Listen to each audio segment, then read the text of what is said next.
నమస్తే welcome to Sriprabha news. ముందుగా headlines. నీతి ఆయోగ్ ప్రతినిధులతో భేటీ అయిన ముఖ్యమంత్రి చంద్రబాబు వికసిత ఆంధ్రప్రదేశ్ కోసం విజన్ 2047 విజన్ డాక్యుమెంట్ రూపకల్పన సిద్ధం చేయాలని సూచన. వినుకొండలో రషీద్ కుటుంబాన్ని పరామర్శించిన వైసీపీ అధినేత జగన్మోహన్ రెడ్డి రాష్ట్ర పరిస్థితులపై ఢిల్లీలో 24న ధర్నా నిర్వహిస్తామని వెల్లడి. ఈ నెల 22 నుంచి ఏపీ అసెంబ్లీ సమావేశాలు నోటిఫికేషన్ జారీ చేసిన అసెంబ్లీ సెక్రటరీ ప్రసన్న కుమార్. వికసిత ఆంధ్రప్రదేశ్ 2047 విజన్ డాక్యుమెంట్ రూపకల్పనకు రాష్ట్ర ప్రభుత్వం శ్రీకారం చుట్టింది. సచివాలయంలో నీతి ఆయోగ్ సీఈఓ బీవీఆర్ సుబ్రహ్మణ్యం, ఇతర ప్రతినిధులు, రాష్ట్ర ప్రభుత్వ ఉన్నతాధికారులు, నిపుణులతో సీఎం సమావేశమయ్యారు. రానున్న రోజుల్లో ఆర్టిఫిషియల్ ఇంటెలిజెన్స్ తో అన్ని రంగాల్లో విప్లవాత్మక మార్పులు వస్తాయని, అమరావతి, వైజాగ్ ఏఐ హబ్స్ గా రూపొందించే విధంగా ప్రణాళికలు సిద్ధం చేయాలని ఆయన సూచించారు. వికసిత్ ఆంధ్రప్రదేశ్ 2047 కోసం విజన్ డాక్యుమెంట్ రూపకల్పనపై రాష్ట్ర ప్రభుత్వం శ్రీకారం చుట్టనుంది. సచివాలయంలో ముఖ్యమంత్రి చంద్రబాబు నాయుడు, నీతి ఆయోగ్ సీఈఓ బీవీఆర్ సుబ్రహ్మణ్యం ప్రతినిధులతో సమావేశమయ్యారు. వికసిత్ భారత్ 2047కు ప్రణాళిక సిద్ధం చేస్తున్నట్లుగానే వికసిత్ ఆంధ్రప్రదేశ్ 2047కు విజన్ డాక్యుమెంట్ తయారు చేయడంపై నీతి ఆయోగ్ తో చర్చించారు. వికసిత్ ఆంధ్రప్రదేశ్ 2047 కోసం విజన్ ప్రణాళికపై నీతి ఆయోగ్ సీఈఓ ప్రతినిధులు, నిపుణులతో సీఎం సమావేశమయ్యారు. రానున్న రోజుల్లో ఆంధ్రప్రదేశ్ రాష్ట్రం అభివృద్ధికి చేపట్టాల్సిన కార్యక్రమాలు, ప్రాజెక్టులపై సమావేశంలో చర్చించారు. ఈ సమావేశంలో ముఖ్యమంత్రి తన గత అనుభవాలు, నిర్ణయాలు, వాటి ఫలితాలు, భవిష్యత్ ఆలోచనలు నీతి ఆయోగ్తో పంచుకున్నారు. దేశ అభివృద్ధిలో తమ వంతు పాత్ర పోషించేందుకు ప్రత్యేకమైన ప్రణాళికలతో ఏపీ పనిచేస్తుందని ముఖ్యమంత్రి తెలిపారు. ప్రభుత్వాలు విజన్తో పనిచేయాలని, ఉమ్మడి రాష్ట్రంలో సంస్కరణలు విజన్తో వచ్చిన ఫలితాలు చూశామని, నేడు వికసిత ఆంధ్రప్రదేశ్ కోసం విజన్ 2047 సిద్ధం చేసుకుని ప్రయాణం సాగించాలని అన్నారు. వినూత్న ఆలోచనలతో టెక్నాలజీని ఉపయోగించుకుని పేదరికం లేని సమాజం సాధించాలని, అందుకు అనుగుణంగా వికసిత ఆంధ్రప్రదేశ్ విజన్ 2047 సిద్ధం చేయాలని సూచించారు. జనాభా సమతుల్యతపై లోతైన కసరత్తు చేసే ప్రణాళిక సిద్ధం చేయాలని అన్నారు. రానున్న రోజుల్లో ఆర్టిఫిషియల్ ఇంటెలిజెన్స్ తో అన్ని రంగాల్లో విప్లవాత్మక మార్పులు వస్తాయని, అమరావతి, వైజాగ్ ఏఐ హబ్స్ గా రూపొందించే విధంగా ప్రణాళికలు సిద్ధం చేయాలని చంద్రబాబు నాయుడు సూచించారు. రాష్ట్రంలో ఏఐ యూనివర్సిటీ ఏర్పాటు చేయాలనే ఆలోచనతో ఉన్నామని, ప్రతి సామాన్యుడికి ఫలాలు అందాలని, రాష్ట్ర స్థాయి నుండి మండల, కుటుంబ స్థాయి వరకు ఒక యూనిట్ గా ప్రణాళికలు రచించాలని, అప్పుడే విజన్ డాక్యుమెంట్ కు సార్థకత చేకూరుతుందని తెలిపారు. ఏపీలో అరాచక పాలనకు నిరసనగా ఈ నెల 24వ తేదీ బుధవారం ఢిల్లీలో ధర్నా చేస్తామని వైఎస్ఆర్ కాంగ్రెస్ పార్టీ అధ్యక్షులు, మాజీ సీఎం వైఎస్ జగన్మోహన్ రెడ్డి పేర్కొన్నారు. రాష్ట్రంలో జరుగుతున్న దాడులకు నిరసనగా బుధవారం ఢిల్లీలో పార్టీ ఎంపీలు, ఎమ్మెల్యేలు, ఎమ్మెల్సీలతో కలిసి ధర్నా చేస్తున్నట్లుగా ప్రకటించారు. ఏపీలో రాష్ట్రపతి పాలన పెట్టాలని డిమాండ్ చేస్తున్నామని చెప్పారు. దారుణ హత్యకు గురైన వైఎస్ఆర్ కాంగ్రెస్ పార్టీ కార్యకర్త రషీద్ కుటుంబాన్ని వైఎస్ జగన్ పరామర్శించారు. అనంతరం ఆయన మీడియాతో మాట్లాడుతూ ఢిల్లీలో ప్రధానితో సహా అందరినీ కలుస్తామని పేర్కొన్నారు. రాష్ట్రంలో జరుగుతున్న దాడులకు కేంద్రానికి వివరిస్తామని అన్నారు. రాష్ట్రంలో కొనసాగుతున్న దురాగతాలను రాష్ట్రపతి, ప్రధాని నరేంద్ర మోడీ, హోంమంత్రి అమిత్ షా దృష్టికి తీసుకువెళ్లేందుకు వారి అపాయింట్మెంట్ కోరామన్నారు. ఏపీలో రాష్ట్రపతి పాలనను విధించవలసిన అవసరం ఆధారాలతో సహా నివేదిస్తామని చెప్పారు. అసెంబ్లీలో ఉభయ సభల వేదికగా గవర్నర్ ప్రసంగం సమయంలో ఆటవిక పాలనపై ప్రశ్నిస్తామని అన్నారు. ప్రజా సంక్షేమాన్ని అమలు చేయకుండా దౌర్జన్యాలతో తెలుగుదేశం పార్టీ బీభత్స వాతావరణాన్ని సృష్టిస్తుందని మండిపడ్డారు. రాష్ట్రంలో పరిస్థితి ఏమిటి అని చెప్పి ఒకసారి ఏ సామాన్యుడిని అడిగినా కూడా ఆ ప్రతి సామాన్యుడి నోట్లో నుంచి కూడా వచ్చే మాట ఒకటి, ఈ రాష్ట్రంలో లా అండ్ ఆర్డర్ లేదు, ఈ రాష్ట్రంలో ఆటవిక పాలన సాగుతా ఉంది, ఈ రాష్ట్రంలో తెలుగుదేశం పార్టీ వారు ఎవరైనా సరే వాళ్ళు తెలుగుదేశం పార్టీ వారు అయితే చాలు,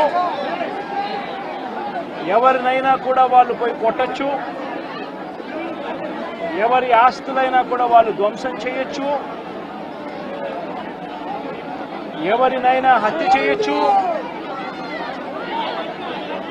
ఎవరి మీదైనా హత్యా ప్రయత్నం చేయొచ్చు,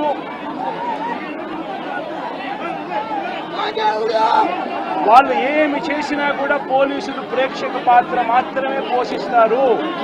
అసెంబ్లీ రోజున, గవర్నర్ ప్రసంగం రోజున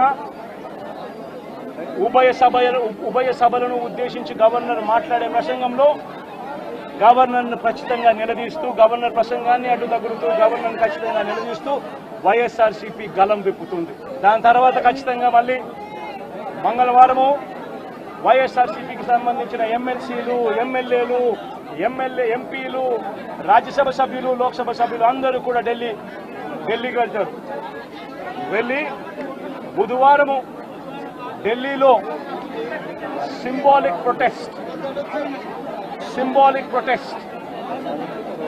సింబాలిక్ ధర్నా ఢిల్లీలో చేసే కార్యక్రమం కూడా చేస్తాం.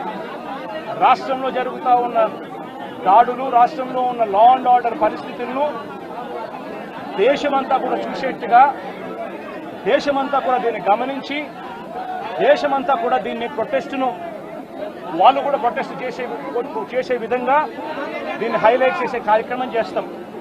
ప్రధానమంత్రి గారి అపాయింట్మెంట్ ఇప్పటికే అడగడం జరిగింది. అమిత్ షా గారిని ప్రెసిడెంట్ అపాయింట్మెంట్ కూడా అడగడం కూడా జరుగుతుంది. వీళ్ళందరూ కూడా అపాయింట్మెంట్ ఇస్తే వీళ్ళందరినీ కూడా కలిసి వీళ్ళందరికీ కూడా చెప్పే కార్యక్రమం కూడా చేస్తాం. ఆంధ్రప్రదేశ్ అసెంబ్లీ సమావేశాల నోటిఫికేషన్ విడుదలైంది. ఈ నెల 22 ఉదయం 10 గంటలకు ఉభయ సభలు ప్రారంభం కానున్నాయి. గవర్నర్ ప్రసంగంతో ఉభయ సభల సమావేశాలు మొదలు కానున్నాయి. ఈ మేరకు assembly secretary general Prasanna Kumar notification జారీ చేశారు. అసెంబ్లీ సమావేశాలకు సంబంధించి ఉన్నతాధికారులతో స్పీకర్ అయ్యన్న పాత్రుడు సమావేశమయ్యారు. అసెంబ్లీ సమావేశాల నిర్వహణపై చర్చించారు. ఈ నెల 22వ తేదీ నుంచి ఏపీ అసెంబ్లీ సమావేశాలు నిర్వహించేందుకు ఏర్పాట్లు చేశారు. 5 రోజుల పాటు సమావేశాలు నిర్వహించాలని నిర్ణయించారు. మొదటి రోజు ఉభయ సభలను ఉద్దేశించి గవర్నర్ ప్రసంగం ఉండనుంది. అనంతరం ప్రశ్నోత్తరాలు, శ్వేతపత్రాలపై అసెంబ్లీలో చర్చించనున్నారు. మంత్రి నారా లోకేష్ ప్రవేశపెట్టిన ప్రజా దర్బార్ కు రాష్ట్ర వ్యాప్తంగానూ స్పందన లభిస్తోంది. మంగళగిరి నియోజకవర్గం నుండే కాకుండా రాష్ట్రంలోని వివిధ ప్రాంతాల నుండి అర్జీదారులు లోకేష్ ను కలిసి వినతి పత్రాలు అందజేస్తున్నారు. లోకేష్ వారి సమస్యలను ఆలకించి పరిష్కారాన్ని సూచిస్తున్న తీరు ప్రతి ఒక్కరికి అబ్బురపరుస్తుంది. తమ సమస్యకు లోకేష్ ద్వారా పరిష్కారం లభిస్తుందని అర్జీదారులు భరోసాగా తిరిగి వెళ్తున్నారు. 19వ రోజు వర్షం పడుతున్నా అర్జీదారులు భారీగా విచ్చేసి లోకేష్ కు వినతి పత్రాలు అందించారు. వివిధ వర్గాల ప్రజలు, యూనియన్లు, దివ్యాంగులు వ్యక్తిగతంగా వచ్చిన అర్జీలను లోకేష్ స్వీకరించి పరిష్కరిస్తానని హామీ ఇచ్చారు. శాఖల వారీగా అర్జీలను విభజించి సమస్యల పరిష్కారానికి కృషి చేస్తూ అధికారులు, సిబ్బందికి తదనుగుణంగా ఆదేశాలు ఇచ్చారు. ఆయా విన్నపాల తీరుపై ప్రతి వారం సమీక్షించి పరిష్కార చర్యలు తీసుకోనున్నట్లుగా లోకేష్ వివరించారు. గుంటూరు జిల్లా వినుకొండలో జరిగిన హత్యను టీడీపీకి ఆపాదిస్తూ ఏపీ మాజీ ముఖ్యమంత్రి జగన్మోహన్ రెడ్డి మరోసారి శవ రాజకీయాలకు తెరలేపారని తెలుగుదేశం పార్టీ రాష్ట్ర అధ్యక్షుడు పల్లా శ్రీనివాసరావు అన్నారు. వ్యక్తిగత హత్యలను టీడీపీపై రుద్దడం ఆయనకే చెల్లుబాటు అవుతుందని ఆయన ఆగ్రహం వ్యక్తం చేశారు. టీడీపీ కేంద్ర కార్యాలయంలో ఏర్పాటు చేసిన విలేకరుల సమావేశంలో టీడీపీ రాష్ట్ర అధ్యక్షుడు పల్లా శ్రీనివాసరావు మాట్లాడుతూ పరామర్శకు వెళ్లిన మాజీ ముఖ్యమంత్రి ఏపీలో రాష్ట్రపతి పాలన కోరటం, అసెంబ్లీలో గవర్నర్ ప్రసంగం అడ్డుకోమనటం చెప్పడం సిగ్గుచేటని అన్నారు. గిరిజన మహిళతో వైసీపీ నేత ఎంపీ విజయసాయిరెడ్డి విషయాన్ని డైవర్ట్ చేసేందుకు మళ్లీ శవ రాజకీయాలకు ఆయన తెరలేపారంటూ ధ్వజమెత్తారు. జగన్ రెడ్డి రాజకీయ రాక్షసత్వానికి కేర్ ఆఫ్ అడ్రస్ అని, రషీద్ హత్యకు జలాని అనే వ్యక్తి కారణం అని చెప్పుకొచ్చారు. వారి మధ్య సంవత్సరాల కాలంగా ఉన్న వ్యక్తిగత గొడవలే హత్యకు దారితీశాయని పేర్కొన్నారు. గొడవలు వచ్చినప్పుడు అప్పటి ఎమ్మెల్యే బొల్ల బ్రహ్మనాయుడు వద్ద వాళ్లు పంచాయతీ పెట్టిన విషయాన్ని ఆయన గుర్తు చేశారు. ఆ పంచాయతీ తేలకపోవడంతోనే హత్య జరిగినట్లు ఆరోపించారు. దీన్ని నేడు జగన్ రెడ్డి హత్య రాజకీయం చేస్తున్నారని ధ్వజమెత్తారు. వ్యక్తిగత కక్షల్లో హత్య జరిగితే రాష్ట్రపతి పాలన కావాలని చెప్పడం, లేకపోతే కూటమి ప్రభుత్వం విషం చల్లడం, ఇదే కాకుండా ఈ దొరికినప్పుడల్లా జరిగిన 36 రోజుల్లోనే వీరు ఎప్పటికప్పుడు ఈ ప్రభుత్వం కేవలం హత్యలు చేయడానికే అధికారంకి వచ్చిందన్న విధంగా మీరు ప్రచారం చేయడం చాలా దారుణం అని చెప్పి ఈ సందర్భంగా తెలియజేస్తూ, అలాగే ఈరోజు ప్రజలందరూ కూడా వీళ్ళు ఒక తీరును కానీ చూస్తే, జగన్మోహన్ రెడ్డి గారు ఒక తీరును చూస్తే, నిన్న మొన్న జరిగినటువంటి సంఘటన ఏదైతే ఆ గిరిజన మహిళకు సంబంధించి విజయసాయిరెడ్డి గారితో ఏదైతే ఆయన వంచన చేశారనే విషయాన్ని డైవర్ట్ చేసి మళ్ళీ ఈ విషయాన్ని బయటకు తీసుకొస్తున్నారేమో అనే విధంగా ఉందన్న సంగతి మేము తెలియజేస్తున్నాం. తెలుగుదేశం పార్టీ కీర్తిశేషులు నందమూరి తారక రామారావు గారు స్థాపించిన దగ్గర నుంచి కూడా నేటి వరకు కూడా ఏ రోజు కూడా హత్యా రాజకీయాల్లో లేదన్న సంగతి మీరు తెలుసుకోవాలని చెప్పి ఈ సందర్భంగా తెలియజేస్తున్నాం. సుమారు 15 మంది కమ్మ వాళ్ళకు మంత్రి పదవులు ఇచ్చారని చెప్పడం, అదే కాకుండా తెలుగు మీడియం ఇంగ్లీష్ మీడియం తీసి తెలుగు మీడియం పెట్టారని చెప్పడం, అంటే ఏదో విధంగా తెలుగుదేశం పార్టీ మీద అసత్యాలు, అబద్ధాలు చెప్పి ఒక ఫేక్ పర్సన్గా జగన్మోహన్ రెడ్డి గారు నడుస్తున్నటువంటి తీరు మీరు గమనించాలని చెప్పి ఈ సందర్భంగా తెలియజేస్తున్నాం. అలాగే జగన్మోహన్ రెడ్డి గారు నిజంగా చెప్పాలంటే గడిచిన 5 సంవత్సరాలు వారు ఏదైతే ఈ హత్యా రాజకీయాలు చేశారో, అంటే జగన్మోహన్ రెడ్డి గారు రాజకీయ రాక్షసత్వానికి మరి కేర్ ఆఫ్ అడ్రస్ ఎవరు ఉన్నారంటే అది జగన్మోహన్ రెడ్డి అని చెప్పి మేము తెలియజేస్తున్నాం.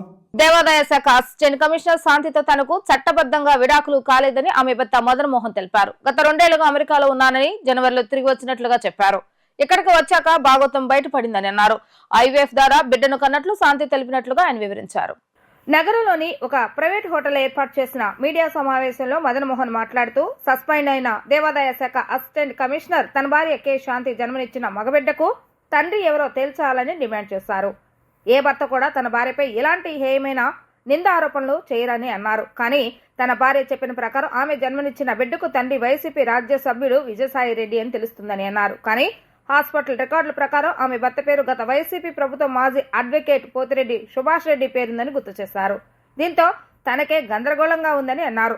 శాంతి జన్మనిచ్చిన బిడ్డకు తండ్రి తానా లేక విజయసాయి రెడ్డినా లేక పోతిరెడ్డి మహేష్ రెడ్డా అన్నది తేలాల్సి ఉందని అన్నారు.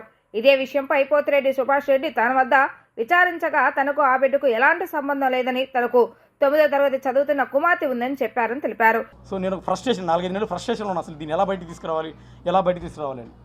సరే తల్లి, ఇక నువ్వంటే నాకు ఇష్టం లేదు, నువ్వు ఎవరితోనో ఇది చేసావు, నాకు 2 ఆడపిల్లలు ఉన్నారు, నేను నిన్ను వదిలేసుకుంటా, నాకు న్యాయం చేయి తల్లి, నా పిల్లలకు న్యాయం చేయి, వదిలిచ్చేసుకుంటానని నేను చెప్పడం జరిగింది ఆమెతోటి. సో అదే భాగంగా ఇద్దరు మ్యూచువల్ అనుకున్నాము. ఫస్ట్లో నన్ను కూడా ఆమె చాలా భయపెట్టించి నువ్వు మ్యూచువల్ పెట్టు, నీకు ఏం లేదు ఇప్పుడు నా దగ్గర, నువ్వంటే నాకు ఇష్టం లేదు కాబట్టి వేరేతో పడుకొని పిల్లలు కన్నాను, నువ్వంటే నాకు ఇష్టం లేదు కాబట్టి మ్యూచువల్ చేసి పక్కకి వెళ్ళిపో అంటుంది. వెళ్ళిపోవడం కాదమ్మా, నాకు 2 ఆడపిల్లలు, నా సమస్యకు నువ్వు సమాధానం కనిపెట్టు, సమాధానం చెప్పాల్సిందే నువ్వు అని నేను అడిగాను. సో ఇది సార్ జరిగింది. సో ఈ ఫ్రస్ట్రేషన్లో నేను ఆమె ఎక్కడైతే డెలివరీ అయిందో అపోలో హాస్పిటల్ వైజాగ్ అక్కడికి వెళ్ళాను. ఐఎమ్ ద లీగల్ హస్బెండ్, మీరు అక్కడ వైజాగ్ హాస్పిటల్కి వెళ్ళండి, హాస్పిటల్కి వెళ్ళి నేను లీగల్ హస్బెండ్ కాబట్టి వెళ్ళి అమ్మ పలానా డేట్న పలానా బాబు పుట్టాడని హాస్పిటల్లో అడుగుతాను. ఫట్ నా పేరు చూశారు, శాంతి చూశారు, కొట్టి పేరు తీసి డాక్యుమెంట్ ఇచ్చారు. ఫ్రంట్ ఆఫీసర్ నా పేరే ఉంది, I'm the legal husband, Manipati Madan Mohan, husband of Kalingiri Shanti, కాబట్టి డాక్యుమెంట్స్ ఇచ్చారు. లేకపోతే ఇవ్వరు కదా, హస్బెండ్ కాకపోతే ఇవ్వరు కదా, ఎట్లా ఇస్తారు వాళ్ళు? మీరు కావాలంటే డాక్యుమెంటేషన్స్ కూడా ఉన్నాయి, దీంట్లో చూపిస్తాను మీకు, హాస్పిటల్ నుంచి తెచ్చిన ఒరిజినల్ డాక్యుమెంట్స్. నేను హాస్పిటల్లో నాకు కేసీట్స్ కావాలంటే కేసీట్స్లో డీటెయిల్స్ కావాలని అడిగితే అప్పుడు వాళ్ళు 11 గంటలకి రికార్డ్ రూమ్లోకి వెళ్ళి ఒక 4,000 పే చేస్తే మదర్ది బేబీ సపరేట్ కేసీట్స్ ఇచ్చారు. ఆ కేసీట్స్లో చూస్తే ఒక విచిత్రమైన కొత్త పేరు, నేను ఎప్పుడు వినని పేరు కనిపించింది, అది పోతిరెడ్డి సుభాష్ రెడ్డి. ఆయన ఎవరో నాకు తెలియదు. సో ఆయన మీద రీసెర్చ్ చేసి మొదలు పెడితే ఆయన బ్యాక్గ్రౌండ్ జడ్జి రామకృష్ణ గారు సార్ చెప్తున్నటువంటి ఒక ఇంపార్టెంట్ ఇన్ఫర్మేషన్, ఆ 2 సింక్ అయ్యాయి నాకు. I was shocked. సార్ కూడా నాకు ఈ మధ్య పరిచయం, ఆ యూట్యూబ్లో సార్ కూడా కొన్ని నిజాలు బయట పెట్టడము అవన్నీ కూడా సింక్ అవుతున్నాయి. పోతిరెడ్డి సుభాష్ పచ్చిగా మరి ఆ సంతకం ఎలా పెట్టాడో నాకు ఇప్పటికీ అర్థం కావట్లేదు. నేను ఆయన మీద అంతా ఇన్వెస్టిగేట్ చేసిన తర్వాత ఆయన డైరెక్ట్ ఫోన్ చేసి అడిగాను, పోతిరెడ్డి సుభాష్ గారు మీ మీద మొత్తం ఇన్వెస్టిగేట్ చేసాము, మీరు ఎవరో నాకు తెలుసు, మీరు ఇట్లా అమరావతి హైకోర్టులో GP government pleader for revenue Andhra రీజియన్కి గవర్నమెంట్ ప్లీడర్, మీరు ఎవరు, యువర్ ఇది నామినేటెడ్ పోస్ట్, మీరు ఎవరో కాదు, నామినేటెడ్ పోస్టు వైసీపీ పెద్దలు విజయసాయి రెడ్డి గారే మిమ్మల్ని నామినేట్ చేసి పెట్టారు. స్వయాన తనే మేము మీకు ఇచ్చిన వైరల్లో వాయిస్ రికార్డులో తనే స్వయంగా చెప్పాడు. వైజాగ్లో గీతం యూనివర్సిటీ ల్యాండ్ కొట్టించడంలో విజయసాయి రెడ్డి గారు నేను 11 నెలలు కలిసి అంతతో కలిసి చేసామనేది తనే చెప్పాడు. సో ఇటువంటి పరిస్థితుల్లో నేను ఆయన అడిగితేనేమో ఆ బిడ్డకు నాకు ఎటువంటి సంబంధం లేదు, నేను కోర్టుకు DNA టెస్ట్ కానీ రెడీ అని ఆయన అంటారు. అదే వైరల్ రికార్డు మీకు ఇచ్చాను. అదే సందర్భంలో శాంతి అంటే ఆయనే నా భర్త అని ఫోటోలు చూపిస్తుంది. నాకేమో ఇక్కడ 2 ఆడపిల్లలు. ఇప్పుడు ఈ సమస్యను అట్లా వదిలేయడానికి లేదు. అది ఈ సమస్యను ఇప్పుడు వదిలేస్తే రేపు 10 ఏళ్ల తర్వాత ఈ సమస్య మహావృక్షమై కూర్చుంటుంది. ఆ వృక్షానికి ఆ మహావృక్షం కాకుండా ఇది మొక్కగా ఉన్న ఈ సమయంలోనే మీడియా ద్వారా కోర్టుని గవర్నమెంట్ని నేను రిక్వెస్ట్ చేసేది ఏంటంటే, పక్కగా ఎవరెవరైతే పేర్లు శాంతి చెప్పిందో అదే పేర్లు నేను గవర్నమెంట్ ముందర పెట్టాను. పెద్దలు విజయసాయి రెడ్డి గారు, అదేవిధంగా పోతిరెడ్డి సుభాష్ రెడ్డి గారు, తర్వాత నేను కూడా రెడీ DNA టెస్ట్కు, వీళ్ళందరినీ DNA టెస్ట్కి పిలిపించి, ముఖ్యంగా పసికూన ఆ బాబుకు జస్ట్ ఇప్పుడు సంవత్సరము ఏజ్, మన ఏప్రిల్కి సంవత్సరం అయిపోయి 3 నెలలు, ఆ బాబుకు న్యాయం జరగాలంటే ఫస్ట్ ఆ బాబుకు తండ్రి ఎవరో తెలియాలి. రోజుకు గన్నవరం నుండి 23 విమాన సర్వీసులు వివిధ ప్రదేశాలకు బయలుదేరి వెళ్లవలసి ఉన్నాయని Gannavaram airport director AK Lakshmikanth Reddy అన్నారు. ఇప్పటి వరకు 13 విమాన సర్వీసులు గన్నవరం విమానాశ్రయం నుండి బయలుదేరి వెళ్లాయని స్పష్టం చేశారు. 7 విమాన సర్వీసులు ఆలస్యంగా బయలుదేరి వెళ్లాయని ఆయన వెల్లడించారు. గన్నవరం విమానాశ్రయం నుంచి పలు సర్వీసులు ఆలస్యం అవుతున్నాయి. మైక్రోసాఫ్ట్ క్లౌడ్ సాంకేతిక లోపం వల్ల ప్రపంచవ్యాప్తంగా సాఫ్ట్వేర్లు సర్వర్లు నిలిచిపోయాయి. దీనివల్ల పలు విమాన సర్వీసులు ఆలస్యం, బోర్డింగ్ పాసులపై మాన్యువల్ గా రాసి పంపించారు. ఈ సందర్భంగా Gannavaram airport director AK Lakshmikanth మాట్లాడుతూ ఇదే ఆలస్యం సాయంత్రం వరకు కొనసాగితే ప్రయాణికులు ఇబ్బంది పడే అవకాశాలు ఉన్నాయని అన్నారు. క్లౌడ్ సర్వర్, మైక్రోసాఫ్ట్ సాంకేతిక లోపం వల్ల ఉదయం నుంచి కొన్ని విమాన సర్వీసులు ఆలస్యం అయ్యాయని తెలిపారు. ప్రపంచవ్యాప్తంగా అన్ని విమానాశ్రయాలలో విమాన సర్వీసులకు ఇదే పరిస్థితి ఉందని అన్నారు. ఇప్పటికే ఆన్లైన్లో బుకింగ్ చేసుకుని విమానయానికి ప్రయాణికులకు మాన్యువల్ గా బోర్డింగ్ పాసులు ఇస్తున్నామని తెలిపారు. గన్నవరం విమానాశ్రయంలో టికెట్ కౌంటర్లో ప్రయాణికులకు టికెట్లు నిలిపివేశామని స్పష్టం చేశారు. ఇదే ప్రాబ్లం 2-3 రోజులు కొనసాగితే విమాన సర్వీసులు నడపడం కష్టమని పేర్కొన్నారు. క్లౌడ్, మైక్రోసాఫ్ట్ సాంకేతిక లోపం త్వరితగతిన పునరుద్ధరించాలని కోరుకుంటున్నామని ఆయన స్పష్టం చేశారు. విజయవాడ ఎయిర్పోర్ట్ పరంగా చూస్తే మనకు కొన్ని ఫ్లైట్స్ డిలే అవడం జరుగుతుంది. ఇది విజయవాడ ఎయిర్పోర్ట్కి సంబంధించిందే కాదు, మొత్తం all over the world Microsoft network cloud system affect అవ్వడం వల్ల చాలా వరకు ఫ్లైట్స్ డిలే అవుతున్నాయి. మనకు విజయవాడలో total 23 flights domestic flights operation ఉంటే ఇంతవరకు మనకు 12 ఫ్లైట్స్ వచ్చేలాయి. అందులో 6 ఫ్లైట్స్ ఈ సిస్టమ్ వల్ల డిలే అయ్యాయి. రిమైనింగ్ 6 మార్నింగ్ వచ్చిన ఫ్లైట్స్ మాత్రం దేవర్ ఆన్ టైం. బట్ ఇక్కడ నుంచి ఇంకా మనకు ఇంకా 11 ఫ్లైట్స్ ఉండబోతున్నాయి. అందులో ఇప్పటివరకు మనకు తెలిసింది 4 ఫ్లైట్స్ డిలే ఉంది అని తెలిసింది. మేబీ మిగతా ఫ్లైట్స్ కూడా అవడానికి అవకాశం ఉంది. ఎందుకంటే సిస్టమ్ డౌన్ అవడం వల్ల బోర్డింగ్ పాస్ ప్రింటింగ్ కానీ, బ్యాగేజ్ ట్యాక్స్ ప్రింటింగ్ కానీ ఇవన్నీ ఏం జరగట్లేదు. సో బోర్డింగ్ పాస్ వరకు ఏం చేస్తున్నారంటే మాన్యువల్గా హ్యాండ్ రిటన్తో రాసి ఇస్తున్నారు. దానివల్ల కొంచెం సిస్టమ్ డిలే అవ్వడం జరుగుతుంది.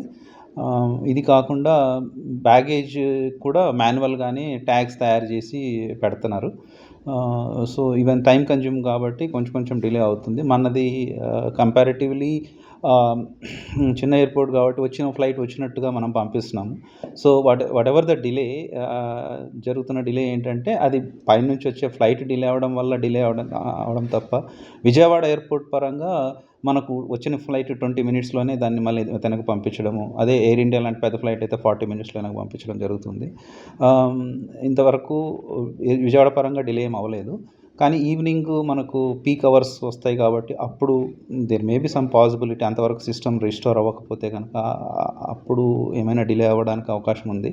సో ఆ డిలే అవడం వల్ల ఎయిర్పోర్ట్లో పాసిబిలిటీ కంజెషన్ అవ్వడానికి పాసిబిలిటీ ఉంది. Passengers, more number of passengers ఇక్కడే కంజెస్ట్ అవుతారు కాబట్టి వాళ్ళకు తగిన ఏర్పాట్లు, వాళ్ళకు సీటింగ్ అరేంజ్మెంట్ కానీ, వాళ్ళకు కావాల్సిన refreshments or food and water facilities ఇవన్నీ ఫేస్ చేయడానికి మేము సిద్ధంగా ఉన్నాం. ఈ నెల 16వ తేదీన నర్సాపురం ఎంపీడీఓ మండవ వెంకట్రావు అనుమానాస్పద మిస్సింగ్ కేసు నమోదు అవడంతో ఇన్వెస్టిగేషన్ నిమిత్తం అతను చివరిసారిగా విజయవాడ మధురా నగర ఏలూరు కెనాల్ వద్ద అతని ఫోన్ సిగ్నల్ ఆగిపోవడంతో ఆధారం చేసుకుని విచారణ చేపడుతున్నారు పోలీసులు. ఈ సందర్భంగా గన్నవరం డీఎస్పీ జయసూర్య మాట్లాడుతూ విజయవాడ మధురా నగర్ నుండి ఏలూరు కాలువను NDRF, SDRF, special police, local police సిబ్బంది సహాయంతో 16, 17, 18 తేదీలో గాలింపు చర్యలు చేపడతామని అన్నారు. మొదటిసారిగా మధురా నగర్ నుండి రావర్పాడు, కేసరపల్లి వరకు గాలింపు చర్యలు చేపట్టామని తెలిపారు. NDRF, SDRF, special police, local police అన్ని బృందాలు కలిపి కేసరపల్లి నుంచి అవుట్పల్లి, హనుమాన్ జంక్షన్, పెరికిపాడు వరకు ఏలూరు కాలువ దిగువనకు 2 వైపులా గాలింపు చర్యలు చేపడుతున్నాము. గన్నవరము, హనుమాన్ జంక్షన్, గుడివాడ సిఐల ఆధ్వర్యంలో గాలింపు చర్యలు చేపడుతున్నాము. ఈ ప్రక్రియ మొత్తాన్ని ఏలూరు రేంజ్ ఐజీ గారు పర్యవేక్షిస్తున్నారని అన్నారు. ఈ గాలింపు చర్యలను కృష్ణా వెస్ట్ గోదావరి ఎస్పీ గారి సమక్షంలో కొనసాగిస్తున్నామని తెలిపారు. ఇదే కోణంలో కాకుండా ఎంపీడీఓ మిస్ అయిన ప్రదేశాలను సీసీ ఫుటేజ్ ఆధారంగా కూడా కేసును ఇన్వెస్టిగేషన్ చేస్తున్నామని వెల్లడించారు. 10 బృందాలుగా పోలీసులు విచారణ చేపడుతున్నామని పేర్కొన్నారు. గాలింపు చర్యలు అన్ని కోణాల్లో విచారణ చేపడుతున్నామని ఎంపీడీఓ వెంకటరమణ వాళ్ళ అబ్బాయికి వాట్సాప్లో పంపిన సూసైడ్ నోట్ ఆధారంగా కూడా విచారణ చేపడుతున్నామని పేర్కొన్నారు. ఎంపీడీఓ విధులు నిర్వహించిన ఆఫీసులో కూడా వివరాలు సేకరిస్తున్నామని ఆయన స్పష్టం చేశారు. రామవరపాడు తర్వాత కేసరపల్లి వరకు ఎన్డీఆర్ఎఫ్ బృందాలు, మన లోకల్ పోలీసు అందరూ కూడా మొత్తం ఏలూరు కాలువ అనుమానించే ఏలూరు కాలువ మొత్తం వెతికాము. ఎటువంటి సైన్స్ కూడా లేవు. తర్వాత ఈరోజు అన్ని బృందాలు కూడా కేసరిపల్లి నుంచి దిగువకు నాత్కూరు, అవుట్పల్లి, అలాగే పెరికీడు వరకు కూడా 2 వైపుల్లో special party, NDRF, SDRF, local CL Gannavaram CA గారు, మన హనుమాన్జంగ్ సిఏ గారు, మన గుడివార సిఏ గారు, డిఎస్పీ గారి ఆధ్వర్యంలో ఏరియా అంతా చూస్తున్నారు. దీని మొత్తాన్ని ఐజీ గారు ప్రత్యక్షంగా పర్యవేక్షిస్తున్నారు, ఏలూరు రేంజ్ ఐజీ గారు. అలాగే మన వెస్ట్ గోదావరి ఎస్పీ గారు, కృష్ణా జిల్లా ఎస్పీ గారు కూడా స్వయంగా రంగంలో దిగి వాళ్ళు కూడా ప్రత్యక్షంగా ఈ యొక్క గాలింపు చర్యలను ప్రత్యక్షంగా పర్యవేక్షిస్తున్నారు. ఇది కాకుండా చుట్టుపక్కల ఎక్కడైతే మీరు అతను మిస్ అయ్యాడని మనం భావిస్తున్నామో సెల్ ఫోన్ సిగ్నల్ ద్వారా ఆ ఏరియాలో సీసీ ఫుటేజ్లన్నీ కూడా మనం ఒక 10 బృందాలు చెక్ చేస్తున్నాయి. ఆ సాయంత్రం 15వ తారీఖు సాయంత్రం నుండి రాత్రి 1:30 వరకు ఆయన ఎక్కడెక్కడ ఉన్నాడో అని కూడా మనం ఆ ఏరియా కూడా ఫుటేజ్ ద్వారా కూడా క్లియర్గా చూస్తున్నాము. ఈ దర్యాప్తుని అన్ని కోణాల నుంచి కూడా మనము చూస్తున్నాం. అన్ని కోణాల నుంచి దర్యాప్తు జరపాలి కాబట్టి ఇది మేజర్గా అతను ఆ లెటర్ అలా రాశాడు కాబట్టి ఈ కాలువ అంతా వెతికిస్తున్నాం. బట్ ప్యారలల్ ఇన్వెస్టిగేషన్ వేరే విధంగా ఇన్వెస్టిగేషన్ కూడా చేస్తాం.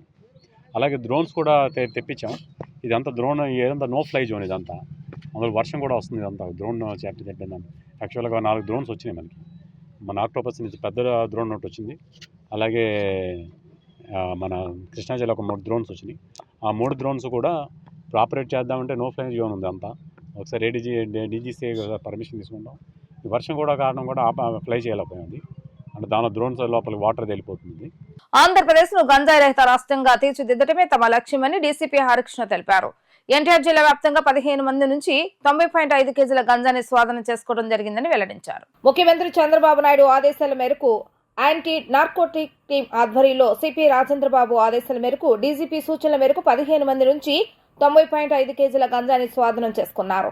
ఈ సందర్భంగా డీసీపీ హరికృష్ణ మాట్లాడుతూ పింకీ రోత్ అనే ఒరిస్సాకు చెందిన యువకుడు గిరిజనుల దగ్గర అతి తక్కువ ధరకి కొని ఏపీలోని పలు ప్రాంతాల యువతకు విక్రయిస్తున్నాడని తెలిపారు. చైన్ లింక్ ద్వారా ఒకరి నుంచి మరొకరికి పరిచయాల ద్వారా విక్రయిస్తున్నాడని అన్నారు. డీజీపీ ఆదేశాల మేరకు ప్రజలకు గంజాయి రహిత రాష్ట్రంగా మార్చడమే తమ లక్ష్యమని అన్నారు. ఎన్టీఆర్ జిల్లా వ్యాప్తంగా 9121162475 వాట్సాప్ నెంబర్ను అదుపులోకి తేవడం జరిగిందని వెల్లడించారు. మీ పరిసరాల్లో గంజాయి చేస్తున్న వారి వివరాలను యాంటీ నార్కోటిక్ టీం ఏర్పాటు చేసి వాట్సాప్ నెంబర్కు సమాచారం ఇవ్వాలని ప్రజలకు సూచించారు. సమాచారం ఇచ్చిన వారి వివరాలు గోప్యంగా ఉంటాయని స్పష్టం చేశారు. సిపి రాజేంద్రబాబు ఆదేశాల మేరకు 100 రోజుల యాక్షన్ ప్లాన్ లో భాగంగా అతి తక్కువ కాలంలోనే పురోగతిని సాధించామని అన్నారు. నగరంలోని పలు ప్రాంతాల్లో మాచవరం, గుణదల, సూర్యారావుపేట, కృష్ణలంక, భవానీపురం పోలీస్ స్టేషన్ పరిధిలో నిందితులను అరెస్టు చేశామని ఆయన స్పష్టం చేశారు. మన దగ్గర సిటీలో ఉన్నటువంటి మాచవరం, తర్వాత సూర్యారావుపేట, భవానీపురం, కృష్ణలంక ఈ పోలీస్ స్టేషన్లో ఉన్నటువంటి 15 మంది కేసుల్లో ఉన్నటువంటి కీలకంగా ఉండే 15 వ్యక్తులను పట్టుకుని మన దగ్గర ఇంచుమించు ఆల్మోస్ట్ 90.5 కేజీస్ గాంజాని స్వాధీనపరుచుకున్నారు. ఆ వ్యక్తులని ఆ కీలకమైన వ్యక్తితో పాటు అరెస్ట్ చేసి వీళ్ళందరి మీద చర్యలు పటిష్టంగా తీసుకోవడం జరుగుతుంది. ఈ సందర్భంగా మన సిపి గారు ఏం చేశారంటే దీనికి ఒక వాట్సాప్ నెంబర్ ఒకటి అండ్ మెయిల్ ఐడి కూడా ప్రజలకి మీ ద్వారా మీడియా మిత్రుల ద్వారా ఇచ్చి సమాచారాన్ని బాగా నేరుగా తీసుకోగలిగితే దాన్ని కొంచెం బాగా వర్కౌట్ చేసి బేస్ లెవెల్లో దాని ఇన్ఫర్మేషన్ అంతా తీసుకొని పటిష్టంగా దీన్ని అమలు జరపాలి. ఈ యాంటీ నార్కోటిక్ సెల్స్ టీమ్స్ కూడా యాక్టివ్గా పనిచేయడానికి సమాచారం కూడా చాలా ఇంపార్టెంట్ కాబట్టి దాన్ని ప్రజలతో కూడా మమేకమై పనిచేయాలనేటువంటి ఆస్పెక్ట్లో పనిచేయడం జరుగుతుంది. అందులో భాగంగా మంచి కృషి జరిగింది. సో దానివల్ల ఇప్పుడు ఈ ముద్దలందరి మీద యాక్షన్ తీసుకోబడింది. మీ రాబోయే రోజుల్లో కూడా మనం ఇంకా గట్టిగా ఈ దిశగా మరిన్ని రిజల్ట్స్ వస్తాయని చెప్పేసి ఆశతో ఉన్నాం. ప్రజలందరికీ కోరేది ఏంటంటే ఈ వాట్సాప్ నెంబరు మీకు ఇప్పుడు ఇవ్వడం జరుగుతుంది. ఈ వాట్సాప్ నెంబర్తో పాటు మెయిల్ ఐడి కూడా ఇవ్వడం జరుగుతుంది ఫ్రీగా. అంటే మీరు గోప్యంగానే సమాచారం ఉంటుంది. దయచేసి షేర్ చేసుకోగలిగితే మీతో మమేకమై మేము పనిచేయగలిగితే మంచి రిజల్ట్స్ వస్తాయని మేము ప్రగాఢంగా నమ్ముతున్నాం. వార్తలు ముగించే ముందు హెడ్లైన్స్ మరొకసారి. నీతి ఆయోగ్ ప్రతినిధులతో భేటీ అయిన ముఖ్యమంత్రి చంద్రబాబు వికసిత ఆంధ్రప్రదేశ్ కోసం విజన్ 2047 విజన్ డాక్యుమెంట్ రూపకల్పన సిద్ధం చేయాలని సూచన. వినుకొండలో రషీద్ కుటుంబాన్ని పరామర్శించిన వైసీపీ అధినేత జగన్మోహన్ రెడ్డి రాష్ట్ర పరిస్థితులపై ఢిల్లీలో 24న ధర్నా నిర్వహిస్తామని వెల్లడి. ఈ నెల 22 నుంచి ఏపీ అసెంబ్లీ సమావేశాలు, నోటిఫికేషన్ జారీ చేసిన అసెంబ్లీ సెక్రటరీ ప్రసన్న కుమార్. ఇవి రోజు వార్తా విశేషాలు. మరలా తిరిగి ప్రసారం అవుతారు. మళ్ళీ కలుద్దాం. అంతవరకు సెలవు. నమస్కారం.